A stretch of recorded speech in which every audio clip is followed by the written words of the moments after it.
Hey everyone, for the 20th time, here I am at your service. Laszlo Montgomery here with another good one from the Tea History Podcast. Last time we convened, I was just about to start introducing some of the more famous oolongs that came out of China. Oolong teas. There's so many to choose from. China oolong tea primarily comes from Taiwan and Fujian. In Fujian, there are the famous rock teas or yancha of the Wuyi Mountains, where so much tea history happened. These are quite popular with the experts and amateurs like me too. These are among my own personal favorites. Then in the south of Fujian, you have Tieguanyin tea of Anxi. Then further south of there, you get into Guangdong province where they make Dancong tea. Dancong, it's not a yancha, a rock tea, but it's a nice oolong, and I'll get on that proverbial limb and say it's far and away the most famous oolong grown in Guangdong province. Dancong comes from a place called Phoenix Mountain, Fenghuangshan, just north of historic Chaozhou and Shantou, so you can be sure it's a heavy favorite of everyone from that region, and I'm guessing amongst the Hakkas in and around Meixian too. I believe in all of Guangdong province, this must be that province's most famous tea, a very beloved oolong. You'll say with Dancong tea there are so many different flavor profiles and so many different grades of this tea. And something else that's special about Dancong teas are that they come from trees, not bushes, and you need to wait until the trees are almost 60 years old before they're ready for action. And true blue, authentic Dancong theoretically comes from a single tree, or more commonly, a single mother tree that provided all the cuttings needed to replant in the same tea garden or grove, offering consistency to the flavor. I have someone who used to work for me from Shantou, and she brought me the occasional baggie of top-grade Dancong from her own personal stash that she gets from her relatives back home. Tieguanyin comes from both Fujian and Taiwan. Its English name is actually Iron Buddha tea. Guanyin, of course, the beloved goddess of mercy. A lot of people pray to her. One version of the story concerning how this tea got its name, Tieguanyin, is because the tea is black, like iron, tie, and pure and beautiful, like Guanyin. Another story goes that in Shaxian, outside the city of Sanming in Fujian province, there was this old Buddhist temple with an iron statue of Guanyin inside. The temple was all run down, and everyone in Shaxian was so poor, no one could afford to rebuild it. But one of the locals went in twice a month to help clean it up and worship, and they would burn incense to the goddess. And then one night, the goddess Guanyin appeared to him in a dream and told him to look inside this certain cave near the temple to seek a treasure that she had placed there for him, to thank him for his devotion. So he woke up the next morning and went to go search the cave, and in it he found a single tea shoot, which he planted and took care of for several years. And when this bush was mature enough to yield its riches, the man discovered a fantastic brew. Cuttings were taken from this bush and were planted all around the area, including in Anxi, just a few hours away by car. Within a generation, everyone in this region of Fujian prospered from growing this Tieguanyin cha, as it became known, Iron Buddha or Goddess of Mercy tea. One thing about oolongs, you really get a lot of bang for your buck. This varies a great deal depending on multiple factors, but generally speaking, you'll get 2 to 3 brews out of a single serving of most green and white teas, and that third steeping is going to be very light. But with oolongs, you can get as many as 6 to 7 brews before they start to lose their distinctive flavor. Jinjunmei, golden beautiful eyebrow tea. This is another very popular tea these days. It's a rock tea from Tongmu Village, Wuyi Mountains. Only the yatou, the buds, are used for this tea, so it's very delicate looking to behold.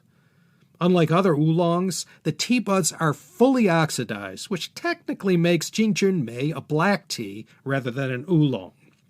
This bud-only tea will set you back $1,200 to $700 an ounce, if that gives you any idea how much depth of quality there is in this and many other artisanal teas of this region. I randomly checked a good tea website, and they had real Jinjunmei tea for $35 for 4 ounces. That's $8.75 an ounce. The other more famous of the Yancha rock teas of Wuyi Mountain are Rougui, Da Hong Pao, Tieguanyin, and one of my personal favorites, Shuixian. There's also Shuijingui and Baijiguan. These are some of the main ones. A lot of tea lovers swear by these rock teas of the scenic Wuyi Mountain area. Again, having tried a few myself, I concur with this thinking. Like all these teas I've mentioned, they're all affordable and not going to set you back too much. And if you want to figure the cost on a per cup basis compared to coffee, it's a bargain, especially if you get more than one single steeping. I mentioned Da Hong Pao, Great Red Robe or Big Red Robe tea. Now this one has a story or two attached to it. Da Hong Pao is a tea admired by tea people the world over. A very, very renowned tea. I love this stuff and always keep a supply on hand to treat myself every once in a while. The history of Da Hong Pao goes all the way back to the Song, but it achieved particular fame during the Ming Dynasty. There's so many legends with this tea. I don't know where to begin. Perhaps the most famous story says that there was this poor scholar on his way to the imperial palace to sit for the civil service exams. And he got sick along the way in the Wuyi Mountain area and chanced upon a monk who took him in and nourished him at the monastery with this tea, their local brew. The scholar was able to recover and then made his way to the palace where legend has it he scored the highest of all the candidates that year. And also, at the same time the scholar was present in the capital, the mother of one of the Ming emperors was ailing and not expected to make it. Luckily, this scholar still had some of this tea that the monks had given him. The emperor's mother was given some of this brew, and wouldn't you know it, it was just like the Qianlong emperor's mom in the Dragon Well tea. She recovered from her illness, and so the emperor, to express his sincerest gratitude, sent a red robe to the monastery in appreciation to cover these 3 bushes that the Da Hong Pao came from. Another version says the scholar, in appreciation for the way the monks had taken care of him and for facilitating all his success in the imperial exams, presented his red scholar's robes to them to be placed on the 3 tea bushes. Well, there's many other stories, all quite hard to believe, but they all go something like this and end with a big red robe being offered to honor and respect this great yancha, this rock or cliff tea. I didn't get into too much detail about Taiwan's great teas. I mentioned in an earlier episode about John Dodd and Li Chunsheng playing key roles in the 1860s in developing Taiwan's tea export industry. Taiwan is famous for oolongs, although black and green teas are also grown there. But it's Taiwan's oolongs that win all the prizes and are considered among the best. Let's look at a few more provinces and their famous teas. Guizhou, I didn't talk too much about. Quiet little Guizhou is today the 2nd largest tea-producing province in China. And as far as green tea production, they're number 1. Guizhou is famous for their Duyuan Maojian, which comes from Duyuan, about 2 hours by car west of the capital Guiyang. Maojian, again, we all know now, simply means there's only a bud and a single leaf. And this green tea isn't going to set you back a lot of money. Among the stories Duyuan Maojian has to tell, besides being Guizhou's most famous tea, is that supposedly it was named by the great helmsman himself, Chairman Mao. As the story goes, prior to being called Duyuan Maojian, it was known as Yugo Cha, fish hook tea, because of the hooked shape of the dried buds. Well, some of this local tea was presented to Mao as a gift, and so delighted was he, Mao renamed Yugo Cha as Duyuan Maojian Cha. The locals will tell you among its characteristics are the 3 yellows, the leaves, the tea liquor, and a taste that they describe as yellow. Like other Maojian teas, it has the name fir tip in its English name, so it's also marketed as Duyuan fir tip tea. Guizhou's other famous teas are Guiding Yunwu cha and Meitan Cuiya, all greens. Yunwu means clouds and fog, or clouds and mist, so you'll also see it marketed as Guiding Clouds and Mist Tea. The Meitan Cuiya tea is sold as Guizhou Emerald Tips. If some of you recall, from many years ago, I bought some of this particular tea and sold it through one of my tea trade partners via the China History podcast.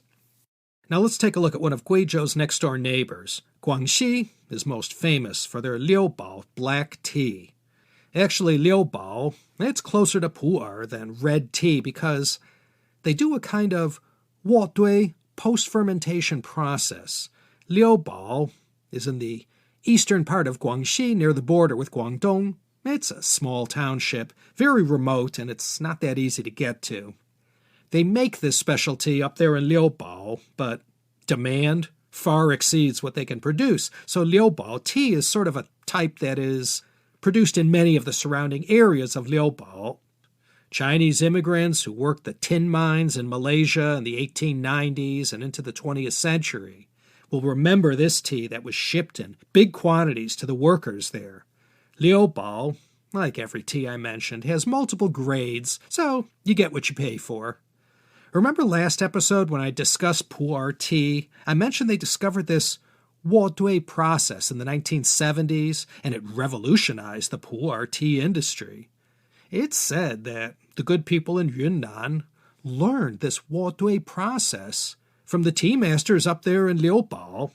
I've been told on good authority, if you want to get the full Liubao tea cultural experience, don't go to Guangxi. Word on the street is that Malaysia is the place where this type of tea is particularly popular and still widespread and ingrained in the tea culture there. Maybe 6 hours away by car from Liubao to the west, about halfway to the Guangxi capital of Nanning, is the city of Guiping.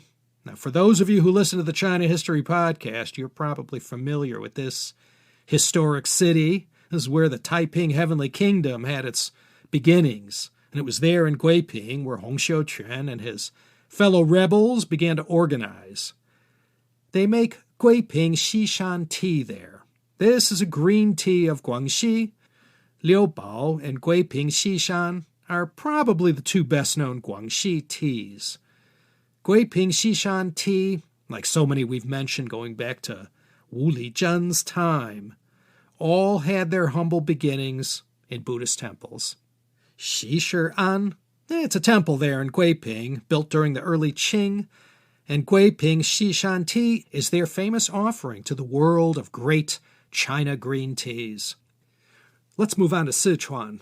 Wu Lizhen, during the midway point of the 1st century BCE, planted the 7 tea plants on Mengdingshan. He's credited with getting everything started in Sichuan province as far as the tea industry was concerned. Remember the story of the famous Ganlu tea? It was called Ganlu tea because it was cultivated during the Ganlu era. It's one of the 7 eras of the Han Emperor Xuan. Sichuan is famous for green teas, black teas, and for all those tea bricks or biancha that we spoke about in earlier episodes of this tea series. It's also famous for its tea culture. When I was last in Sichuan, I stayed in Chengdu for about a week and checked out the tea scene up close. Someone took me to Renmin Gongyuan, People's Park.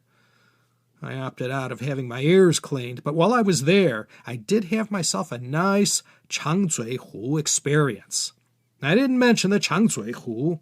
This is one of my favorite little slivers of Chinese tea culture. It originated somewhere in the eastern part of Sichuan towards the end of the Qing, beginning of the Republican era. I don't know if you've ever seen one of them before. The pots that I've seen were all made of copper. Chang means long, and zui means mouth, or in this case, a spout of a teapot. And a hu, well, it means a teapot. So chang zui hu, a long spout teapot. So the defining characteristic of this teapot is its long spout, about 33 inches or 85 centimeters. I read one of the purposes of the long spout was to offer the tea a chance to cool as it made its way out the other end and into the customer's teacup. Now, the thing about this whole art is that there are about 18 popular kung fu poses that the one dispensing the tea will use when they pour it into your cup. With each pour, they dramatically and stylistically pose in these many kung fu stances, and they pour the tea into your cup from behind their back, over their head, twisting sideways, and in all kinds of other poses. And each time they would refill your cup out of that 33-inch long spout, right into your little teacup on the table. Nary a drop is spilled. I'm a sucker for a Changzui performance. The first time I saw that was in 1990 in Beijing at a Sichuan restaurant. I think it may have been at Douhuazhuang. It just blew me away. And here I am, more than 3 decades later, still talking about it. Sichuan is sort of a general term for the province. Chongqing does it this way, and in Chengdu they do it that way. Some parts of Sichuan are mostly all ethnic minority people. Hey, it's a huge province. Used to be over 120 million people living there until Chongqing was peeled away and made a municipality in 1997, reporting directly to Beijing. There are still more than 80 million people living in Sichuan province. That's about a quarter of the entire U.S. population. Frankly, not until I began to seriously study tea did I ever look upon Sichuan as much of a tea place. So bright does the tea light shine in China's eastern provinces of Zhejiang, Jiangsu, Fujian, and Anhui. Where Chinese tea is concerned, Sichuan these days may seem like an afterthought. In parts 1, 2, and 3, you were able to see how critical Sichuan was in taking the initial baby steps to establish the art of tea in China. It all began in Sichuan. In the first episode, I called Sichuan the Yuantou for tea in China, and therefore the world. It was also the center of the Chama Gudao, the ancient tea horse road. The contribution of Sichuan's tea farmers and tea artisans, especially in the early days, was so critical to the evolution of tea. Those tea masters in Sichuan would patiently, season after season, gradually turn that bitter tu into sweet cha.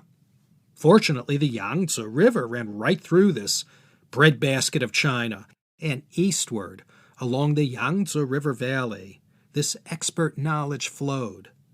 The most famous teas of Sichuan all came out of the Mengding Mountain area. Mengdingshan Xueya is a rare yellow tea. In English, this would be Mount Mengding Snow Buds. Xueya means snow bud.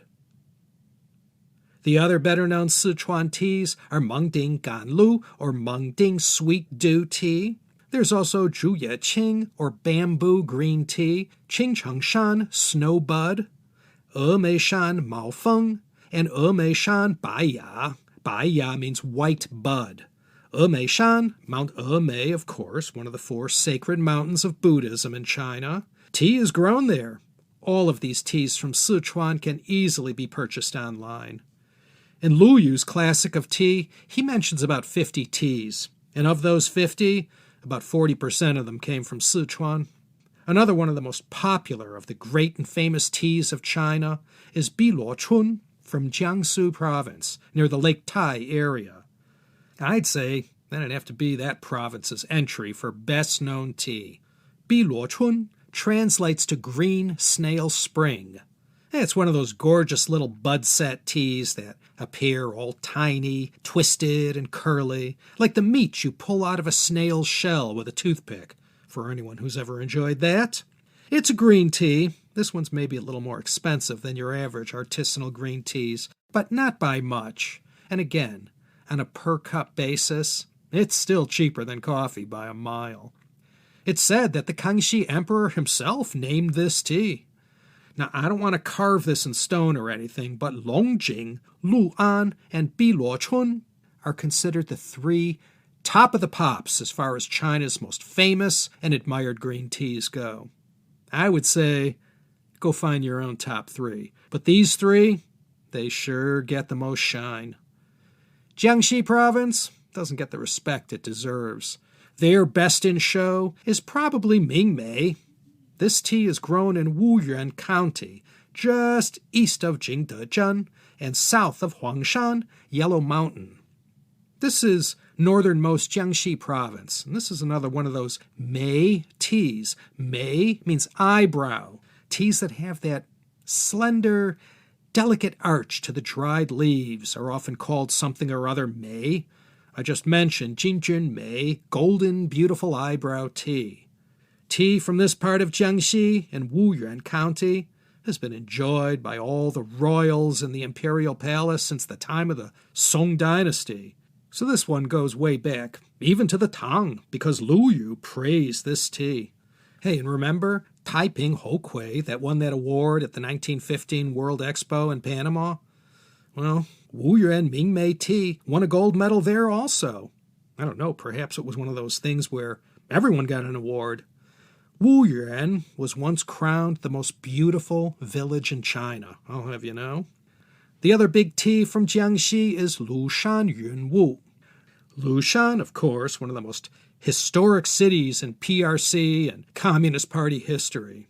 This tea comes from Zhejiang on the western side of Lake Poyang. Lushan Yunwu has been a tribute tea since the time of the Song. Zhu De himself, after tasting this famous tea of Jiangxi province, was inspired to write a poem. Lushan Yunwu Cha, Wei Nong Xing Po La, Ruo De Chang Shi Yin, Yan Yan Yi Shou Fa. The flavor of Lushan Yunwu tea is strong and intense. If you drink it for long, it is a way to attain longevity. Zhu De, ladies and gentlemen, founder of the Red Army, lived to the age of 89, so he knew what he was talking about when endorsing this famous tea of Jiangxi province. I still haven't mentioned Hubei and Hunan. Plenty of tea is grown there, too. In between Yichang and Jingmen in Hubei is the county of Yuanan. This is where Hubei's famous yellow tea, Yuanan Luyuan, is grown. Yuanan is the name of the county, and Luyuan is the name of the temple there. The other famous and quite ancient tea of Hubei, this one goes all the way back to the Tang, is Anshi Yulu. This comes from south of Yichang at the bottom of Hubei on the Hunan border. Anshi Yulu is special because not only is it incredibly old, but they use a steaming method to process the tea that stopped being used after the Tang dynasty. Now, don't let Laszlo Montgomery fool you. I've never tried either of them, but you can buy them on the internet at some of the web stores that sell tea.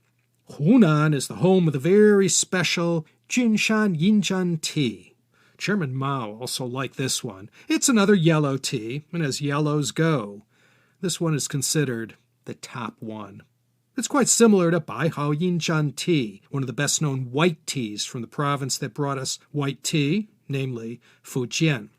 Yinzhan, again, means silver needle. That means it's an all-bud tea. Jinshan Yinzhan is one of the top 10 famous teas of China. Actually, I think there may be more than 10 teas that claim to be in the top 10. It's grown on Jinshan Island, located in beautiful and historic Dongting Lake, Dongtinghu. The annual production of Jinshan Yinzhan is about 500 kilos a year. So as far as this tribute tea's history, it also goes back to the Song. I've seen it for $25 for 100 grams. Rare as it may be, it's still affordable. I think I've covered most of the marquee teas of China so far. I skipped over 1,000 or so, and I hope you won't hold that against me. You know, if you didn't know anything about the history of tea before you started streaming episode 1, then for sure you have tons of material for that next cocktail party or mixer. I myself went more than half a century before I was seriously turned on to tea. And after more than a decade of testing the waters, I'm all settled in. Honestly, I'm not much of a wine drinker. In fact, even to say not much of a wine drinker is an overstatement.